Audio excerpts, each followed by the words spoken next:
Good night friends. সবাই ভালো এটা আছে? কি ফিল্টার? আমিও ভালো আছি।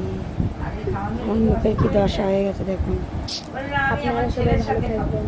হ্যাঁ, সবাই পারলে এরকম আমার মতন দেখতে পাচ্ছেন। আমি আমার ছেলের সাথেই খাবো, এখনই খাবো না। কি অবস্থা দাঁতে মাথায়? মুনমুন কেমন আছে? আমাকে কেমন দেখতে লাগছে একটু জানাবেন। আচ্ছা, কি কথা কইতে দিলে আস্তে আস্তে তো সময় নেয় না বললাম। শুয়েছিস? শুয়ে পড়ছিস? Good night. বলছি শুয়ে পড়ছিস? বলা গুড নাইট, বাই। এরকম করো, ওষুধ খাচ্ছিস? না, দেখি আর করে। ওষুধ খা, মোবাইল। আহ